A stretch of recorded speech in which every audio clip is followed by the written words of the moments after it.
Глобальная цель Кабала– это уменьшение популяции населения, и делают они это системно и регулярно. Это целая схема, и давайте посмотрим, как она работает. Мы продолжим с того места, где остановились в предыдущей части. Я немного изменил порядок, чтобы оставить лучшее напоследок. Давайте с вами начнем. Добавки к еде, воде, средствах по уходу за красотой и чистящих средствах. Это может быть трудно полностью осознать, но Кабал серьезно продумал все возможные стратегии, чтобы поставить массы на колени.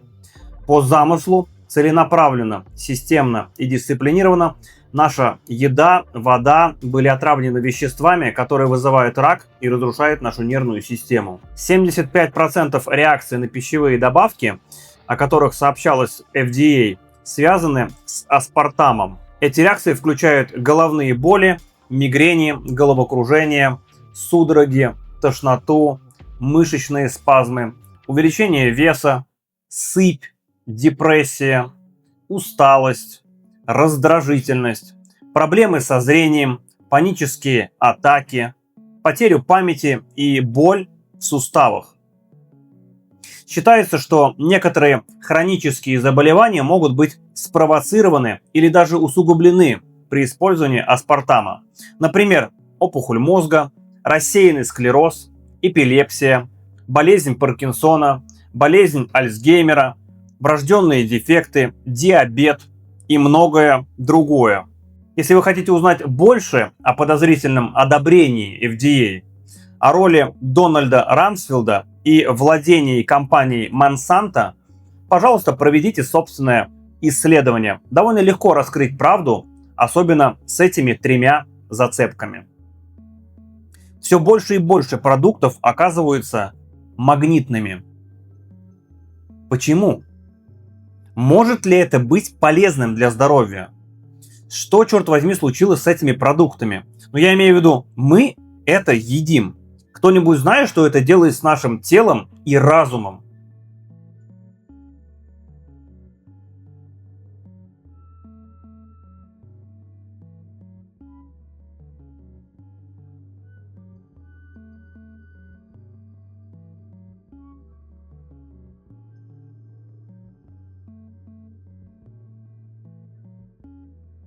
Во многих странах уже более 75 лет наша питьевая вода отравлена фтором, высокотоксичным химическим отходом. Помимо того, что фтор канцерогенен, он оказывает пагубное воздействие на мозг, щитовидную железу и иммунную систему. Кроме того, фтор известен своим разрушительным, кальцифицирующим воздействием на шишковидную железу.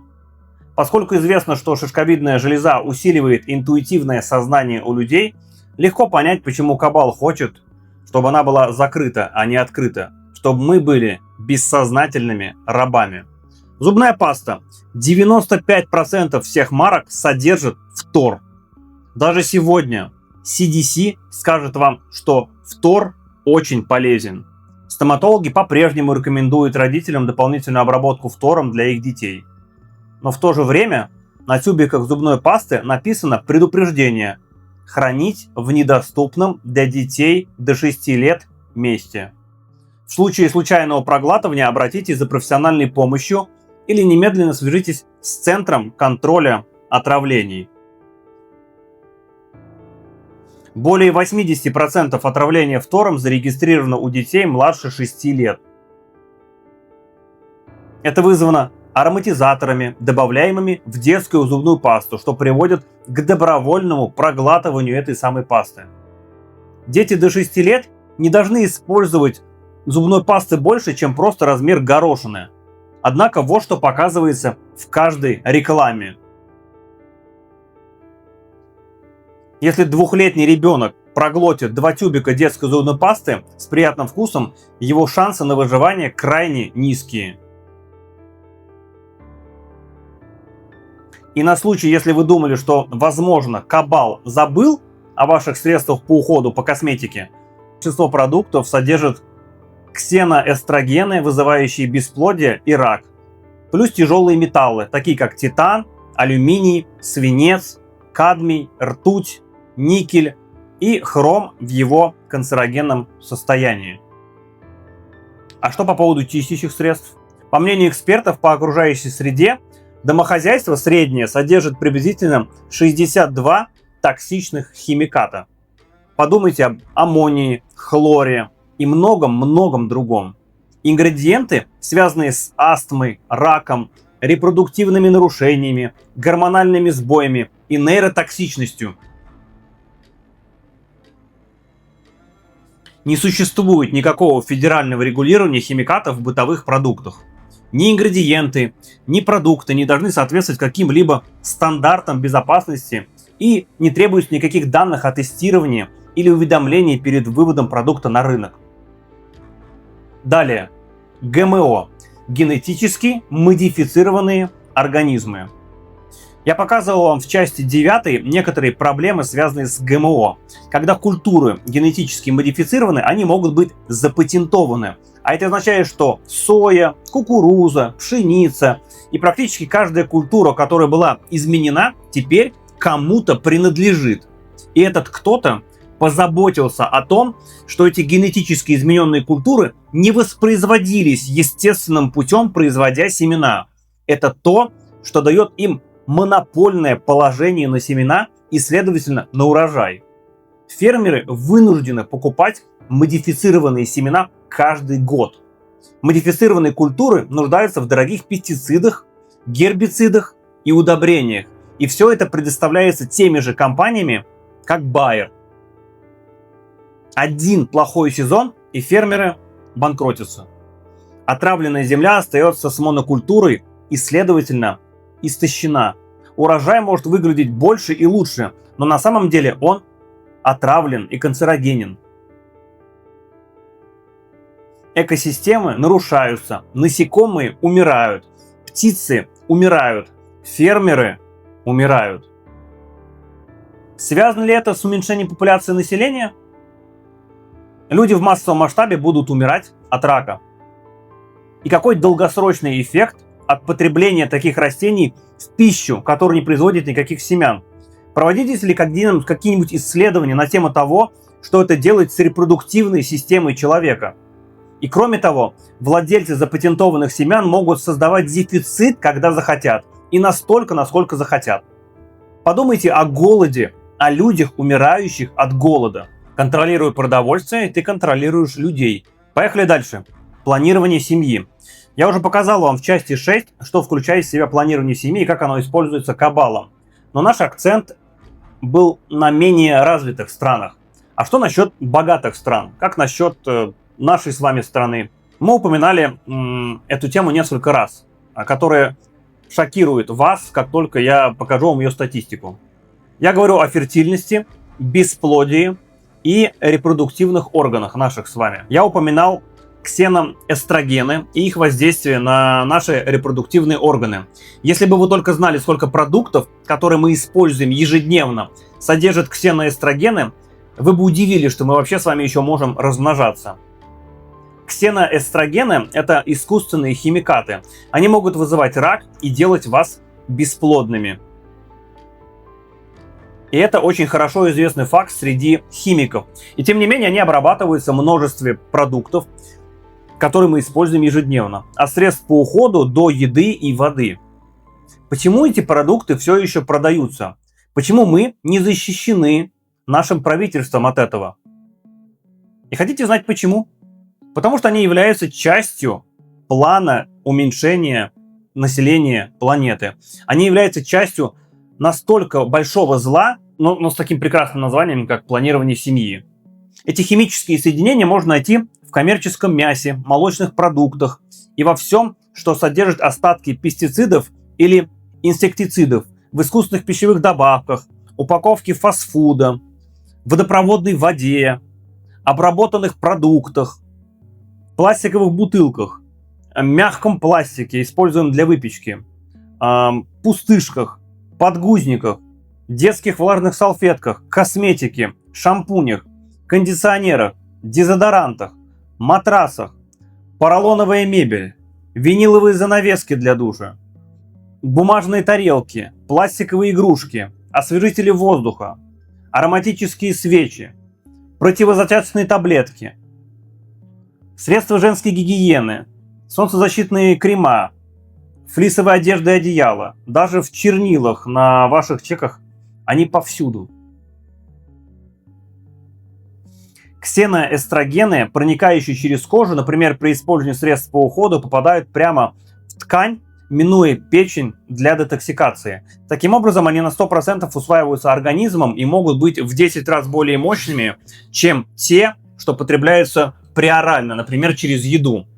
Тем не менее, продукты, завернутые в пластик и разогретые в микроволновке, содержат один из самых высоких уровней ксеноэстрогенов. Помните об этом в следующий раз, когда вы будете разогревать детское питание в микроволновке. Ладно, давайте по статистике по бесплодию. Чтобы дать вам общее представление, 1 из 6 британских пар имеет проблемы с зачатием. Последние научные исследования показали, что в большинстве случаев проблемы с зачатием берут свое начало у мужчин, а не только у женщин. С 1970-х годов количество сперматозоидов в западных странах упало на 59%. Кроме того, эректальная дисфункция растет, а уровень тестостерона снижается на 1% каждый год. Те мужчины, которые обращаются за медицинской помощью для борьбы с низким уровнем тестостерона, могут обнаружить, что количество их сперматозоидов упало до нуля, пока они проходят лечение. Текущее состояние репродуктивных дел не может продолжаться долго без угрозы выживанию человечества. Это глобальный кризис. Мировая фертильность упала на 50% с 1960 между 2015 годами. В Соединенных Штатах общий коэффициент рождаемости на 16% ниже того, что нужно для воспроизведения населения. Количество выкидышей растет. У девочек наступает все более и более раннее половое созревание. В некоторых случаях до 8 лет. В некоторых частях мира средняя 20-летняя женщина сегодня менее фертильна, чем ее бабушка была в 35 лет. Сегодня у среднего мужчины, приближающегося к 47,1 сперматозоидов на миллилитр. Сравните его с отцом, у которого было 99 миллионов сперматозоидов на миллилитр. И становится ясно, что это глубоко тревожная тенденция. Неудивительно, что рынок вспомогательных репродуктивных технологий стоит около 26 миллиардов долларов США и по расчетам вырастет еще на 10 миллиардов в ближайшие 5 лет. Бесплодие не просто меняет способность мужчины иметь детей, а также увеличивает риск смертности мужчины. Бесплодные мужчины умирают раньше. Это исследование Стэнфордского университета. Мужчины с концентрацией сперматозоидов ниже 15 миллионов на миллилитр имеют на 50% больше шанса быть госпитализированы по любой медицинской причине, и низкая фертильность связана с более высокими показателями сердечных заболеваний и рака. Какое чудо это химическое соединение. Вы можете добавить его практически во все, и оно будет медленно убивать бесполезных едоков. Но само по себе это недостаточно, чтобы уменьшить население планеты раз и навсегда. Давайте рассмотрим еще один элемент планирования семьи – аборты. Я уже немножко пролил вам свет на Planned Parenthood и ее побочную деятельность, такую как продажа частей тел и органов младенцев. Помните количество младенцев, которых они абортируют каждый год? В 2019 году это было 350 тысяч. И это только Planned Parenthood. Лишь 40% абортов в Америке конкретно выполняются Planned Parenthood. А знаете, чем еще хорош Planned Parenthood? Сексуальное образование. Planned Parenthood – крупнейший поставщик сексуального образования в Соединенных Штатах. При поддержке, кстати, ЮНИСЕФ, ЮНЕСКО, ВОЗ и, следовательно, ООН. Вы можете видеть статьи, где говорится, что ЮНИСЕФ, ЮН и фонд Билла и Мелинды Гейтс, Planned Parenthood, скажем так, пушают и продвигают сексуальное образование для детей от 0 до 5 лет. Это просто факты, смотрите на экран.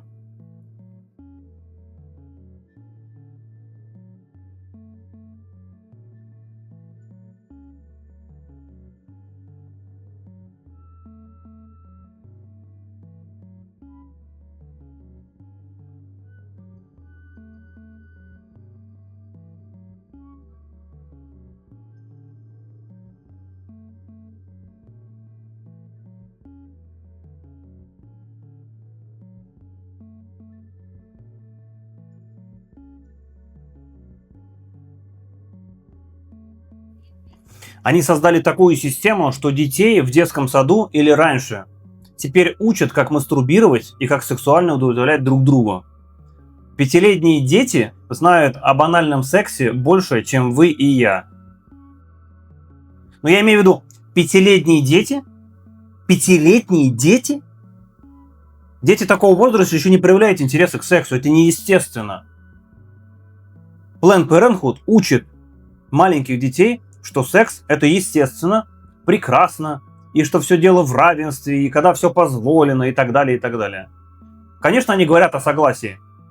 Но вы действительно верите, что 6-летний или 10-летний ребенок что-то понимает о согласии в сексе? Знаете, на что мы здесь смотрим? Мы смотрим на лицензию для педофилии. Секс с 10-летним ребенком называется изнасилованием.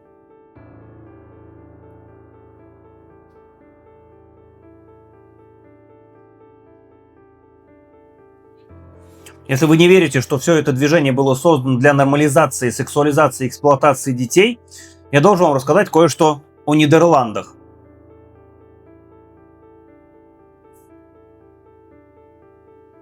У них есть официальная партия для педофилов, созданная в 2006 году и терпимая правительством. У них есть собственное руководство, в котором можно прочитать, как завоевать доверие ребенка, как сексуально насиловать его и как избежать наказания.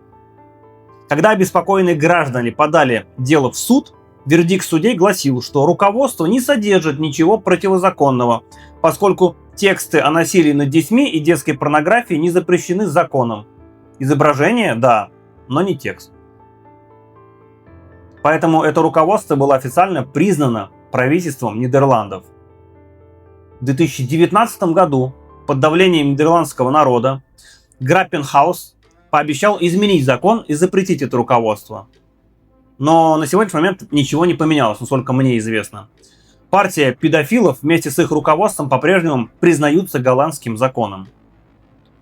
Казначей партии Вандерберг заявил, что воспитание также включает в себя знакомство детей с сексом.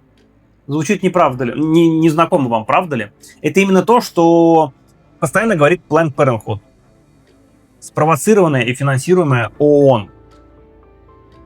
Все движение ЛГБТ было создано кабалом, захвачено Антифой, Black Lives Matter и, следовательно, финансируется Соросом. И поверьте мне, не для того, чтобы это отстаивать равенство, а чтобы сексуализировать и эксплуатировать детей, дестабилизировать семью и создать путаницу. Я хочу, чтобы у каждого человека были свои права. Даже если вы там геи и так далее, просто не нужно навязывать это другим. И плюс оставьте детей в покое.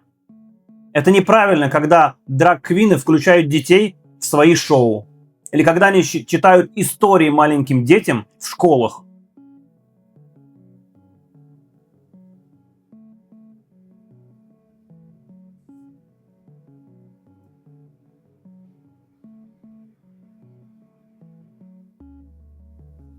Вот программа. Перевод. Цель – заинтересовать детей книгами, особенно книгами о гендерной изменчивости, и дать детям квир-образцы для подражания. Кто-нибудь в этой комнате знает, как танцевать тверк? Вот так вот делайте, потом просто двигайте попой вверх и вниз. Вот так вот, это и есть тверк. Чтения проходят в библиотеках, музеях и других культурных центрах более чем в 30 городах по всей стране. Некоторые из них небольшие мероприятия, но многие, как так, например, в Вашингтоне округ Колумбия, собирают полные залы. Просто стало очевидно, что в нашем сообществе была потребность в этом. Библиотека вступила в партнерство с отделением Drag Queen Story Hour в округе Колумбия, чтобы привести семейные мероприятия в столицу страны.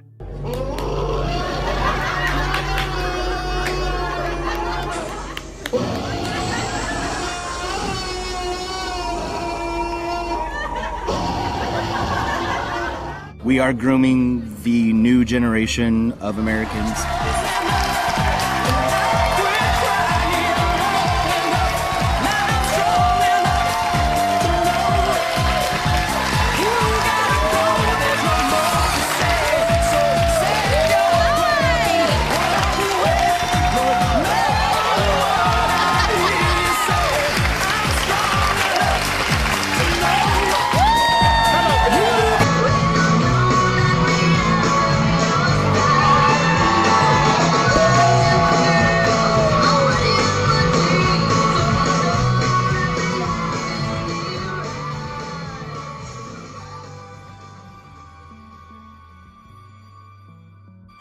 Лактация – это самая коварная дива, которую вы только можете себе представить. Привет, меня зовут Немис, мне 9 лет, и я драг-принцесса по имени Лактация.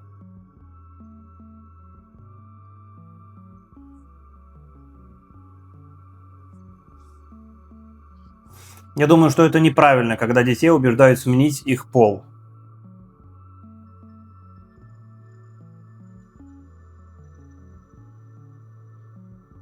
В таких странах, как Австралия и Канада, вы можете попасть в тюрьму, если попытаетесь отговорить своего ребенка от смены пола. Вы не ослышались. Когда ваша маленькая девочка однажды придет домой и скажет, что хочет сменить пол, вы не имеете по закону права просить ее подождать еще несколько лет, пока она не будет абсолютно уверена. Потому что вы можете получить до 10 лет тюрьмы.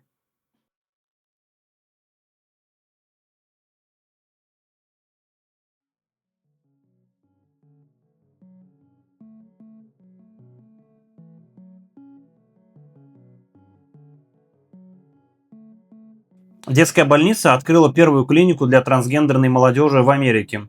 С 2007 года они пролечили сотни детей и подростков. А за последние пару лет их объем практически удвоился.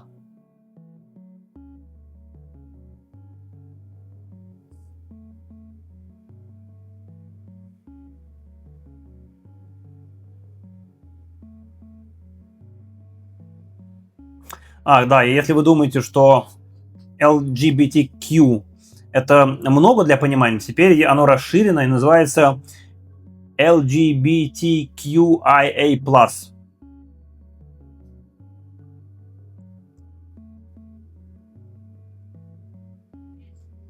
И это преподается в школах. Разные виды джендера.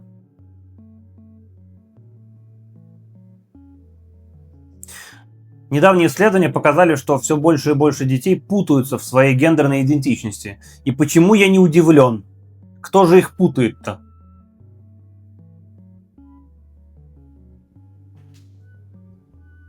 То, что вы здесь видите, не имеет ничего общего с толерантностью, принятием или равенством. Это просто план.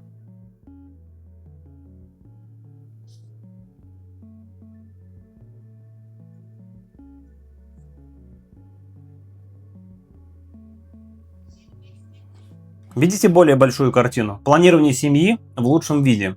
Разрушить семью и предотвратить размножение.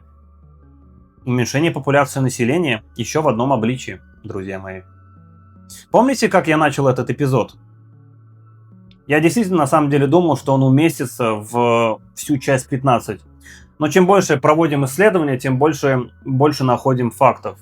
И к моему собственному потрясению, теперь, когда я достиг нашей критической получасовой отметки, осталось еще 3 темы. Уменьшение популяции населения поистине включает в себя гораздо больше, чем кажется на первый взгляд. Поэтому я приглашаю вас присоединиться к еще большему безумию в части 16. А пока что давайте сделаем с вами выводы.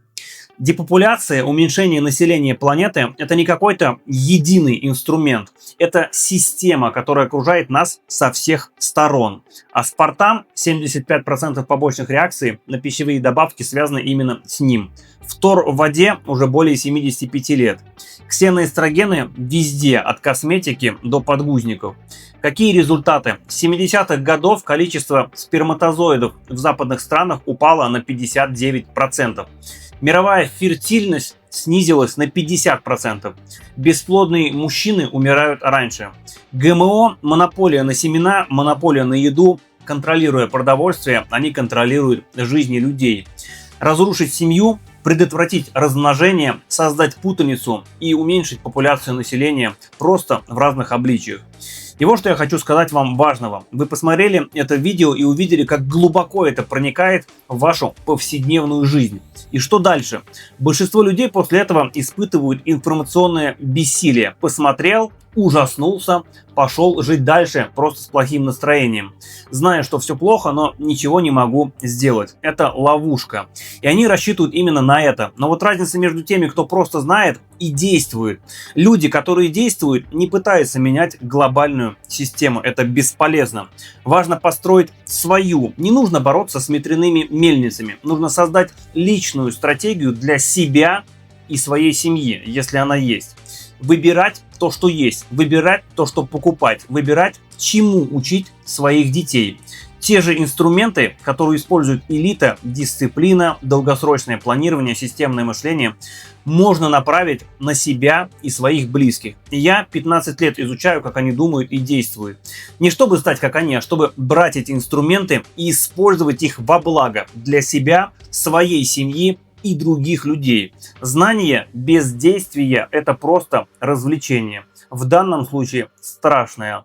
Поэтому, если вы действительно хотите перейти от «я знаю» к «я знаю» и действую, подписывайтесь на мой телеграм-канал. Там я делюсь тем, как построить личную жизненную стратегию на основе того, чему я научился у тех, кто управляет этим миром. Ссылка в описании к видео, и встретимся в части 16.